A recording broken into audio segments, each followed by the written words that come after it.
4, 3, 2, 1। मंगलवार 12 मई को प्रधानमंत्री नरेंद्र मोदी ने 20 लाख करोड़ के राहत पैकेज का ऐलान किया था। आज वित्त मंत्री निर्मला सीतारमण ने इस पैकेज के ब्रेकअप की जानकारी दी।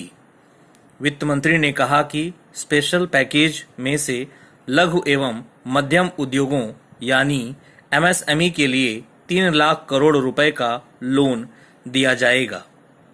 उन्होंने बताया कि यह गारंटी फ्री लोन 4 साल के लिए होगा और पहले साल मूलधन नहीं चुकाना होगा। हम यहाँ एमएसएमई को मिले पैकेज के बारे में विस्तार से बता रहे हैं। एमएसएमई और बिजनेस के लिए 3 लाख करोड़ रुपए का कोलैटरल फ्री ऑटोमेटिक लोन। कोविड-19 की वजह से बिजनेस और एमएसएमई बुरी तरह से प्रभावित हुए हैं। ऐसे में इन्हें कच्चा माल खरीदने और व्यवसाय को फिर से शुरू करने के लिए अतिरिक्त फंडिंग की आवश्यकता है। 25 करोड़ रुपए तक के बकाया और 100 करोड़ रुपए के टर्नओवर वाले इलिजिबल होंगे। 4 साल के कार्यकाल के ऋण पर प्रिंसिपल रीपेमेंट पर 12 महीने की मोहलत मिलेगी।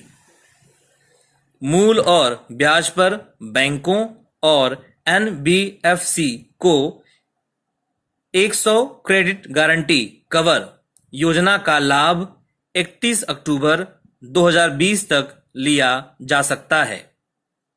कोई गारंटी फीस और कोई फ्रेश कोलैटरल नहीं चाहिए। 45 लाख यूनिट अपनी व्यावसायिक गतिविधि फिर से शुरू कर पाएंगे। नौकरियां सुरक्षित होंगी। एमएसएमई को उबारने के लिए 20,000 करोड़ रुपए का प्रावधान। तनावग्रस्त एमएसएमई को इक्विटी सपोर्ट की आवश्यकता है। सरकार अधीनस्थ ऋण के रूप में 20,000 करोड़ रुपए के प्रावधान की सुविधा देगी। 2 लाख एमएसएमई को लाभ होने की संभावना है। कार्यशील एमएसएमई जो एनपीए हैं या तनावग्रस्त हैं, इसके लिए इलिजिबल होंगे। सरकार सीजीटी एमएसई को 4,000 करोड़ रुपए का समर्थन प्रदान करेगी। सीजीटी एमएसई बैंकों को आंशिक क्रेडिट गारंटी सहायता प्रदान करेगा। फंड ऑफ फंड्स के जरिए एमएसएमई में 50,000 करोड़ का इक्विटी इन्फ्यूजन करेगी सरकार। एमएसएमई को इक्विटी की भारी कमी का सामना करना पड़ा है। 10,000 करोड़ रुपए के कोष के साथ फंड ऑफ फंड्स की स्थापना की जाएगी। विकास क्षमता और व्यवहार्यता के साथ एमएसएमई के लिए इक्विटी फंडिंग प्रदान की जाएगी। फंड ऑफ फंड्स का संचालन मदर फंड और कुछ डॉटर फंडों के माध्यम से किया जाएगा। फंड संरचना डॉटर फंड के लेवल पर 50,000 करोड़ रुपए के फंड का लाभ उठाने में मदद करेगी। एमएसएमई के आकार के साथ साथ क्षमता का विस्तार करने में मदद करेगा। एमएसएमई को स्टॉक एक्सचेंज के मुख्य बोर्ड में सूचीबद्ध होने के लिए प्रोत्साहित करेगा। एमएसएमई की नई परिभाषा।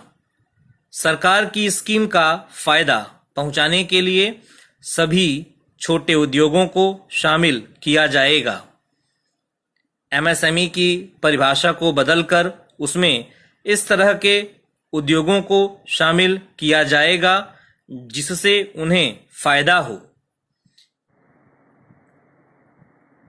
एमएसएमई की परिभाषा को संशोधित किया जाएगा। निवेश सीमा को बढ़ाकर संशोधित किया जाएगा। टर्नओवर के अतिरिक्त मानदंड भी पेश किए जा रहे हैं। निर्माण और सेवा क्षेत्र के बीच के अंतर को समाप्त करना, कानून में आवश्यक संशोधन लाया जाएगा।